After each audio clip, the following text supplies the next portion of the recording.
Hey, welcome back to the Disney Plus Everyday Challenge, and today we have Matildas, the world at our feet. And yeah, I had absolutely no idea what this would be about yesterday when it got selected randomly, as these do.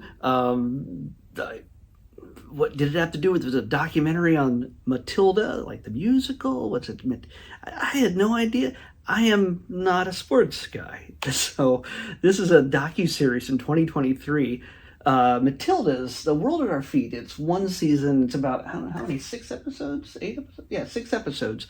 They're all about 42 minutes each. And yeah, like I said, it's a docu series. It follows them as the Women's FIFA World Cup is selected to take place in Australia, and so a lot of these players want to gather and play for other teams in other countries, and they were called for the World Cup. I don't know how the World Cup works, to come back and play for their country. And so it was really important to them. And we get to know each of the young women and what goes into the game and what goes into driving them, and the fandom that surrounds them. They've got a massive following, regardless of where they play and who they play against. And it's not just, footballers who are just hardcore. It's the little kids, especially the little girls, who look up to them and go, wow, they're so amazing. They're so talented. Sam Kerr, I believe that's Sam Kerr right there. Again, I have no knowledge of sports, and the only thing I can imagine me caring less about than soccer or football is maybe basketball or curling. Sorry, Canadians. It's just I have no knowledge.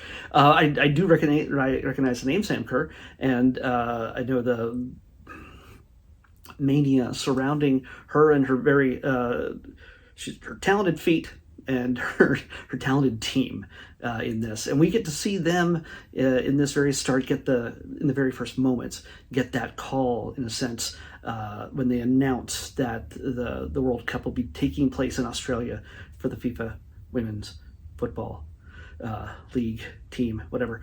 So that's exciting right from the very beginning. You get goosebumps.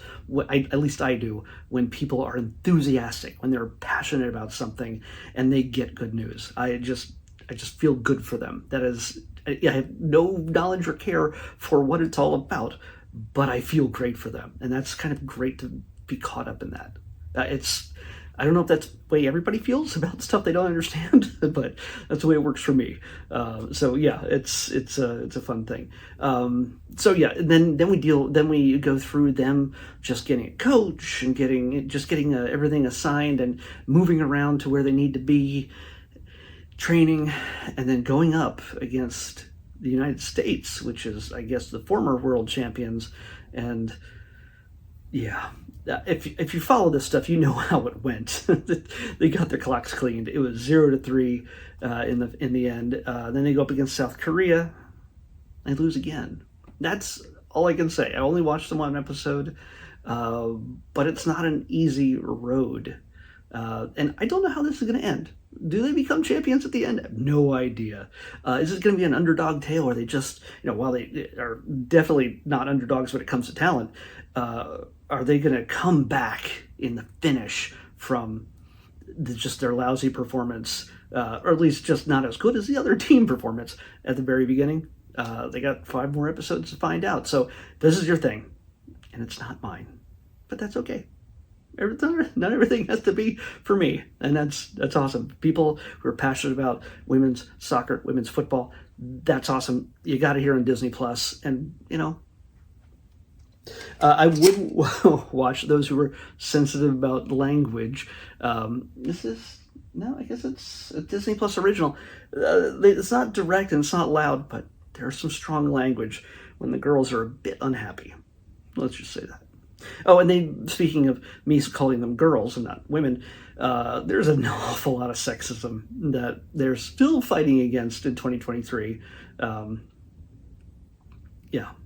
Like, they're always comparing them to the men's football teams, and like, that goal or was not as good as Cahill's or whoever else is the big celebrity of the moment in football.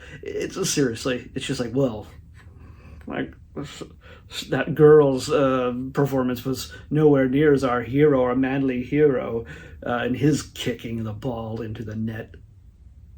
Yeah, okay, whatever.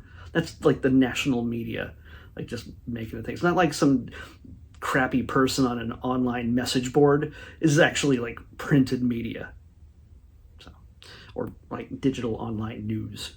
You know, real actual news, verified news, not just slimy mouth breathers. So, yeah, so it's something they're always going to struggle with. But the sexism that comes from one end, they get the joy of being an inspiration and just being just so much to so many other little girls. It's kind of fantastic. So, and boys too, maybe. Yeah. You know what? Love your sport. Be passionate about whatever you love. Don't let anybody crap on it, even if it's just for a certain team. Be passionate about it and love it. As long as they're not hurting anybody, you're don't let anybody shame you for what you love. Let's pick tomorrow's episode. 58. 58. Be passionate about what you love. 58. Oh, okay. This is a series, and this is actually a really new series, I think, that just came out last month. It's animated, I would imagine, but it spins off of a recent Disney film live-action reimagining. What we're getting here, I don't know if they're like full episodes. I would have put them under shorts. Oh, maybe it is. Yeah, I don't know. We'll find out. You know what? I could be completely wrong about the origins of this thing. It could be the old version of the character. I have no idea. But this is Disney Junior's Ariel. So yeah. Could be old Ariel. Could be new Ariel. I don't know. But this one, I believe, is animated. It's a series. Disney Junior's Ariel is what we're watching next on the Disney Plus Everyday Challenge. I'll see you back here tomorrow with that. Bye.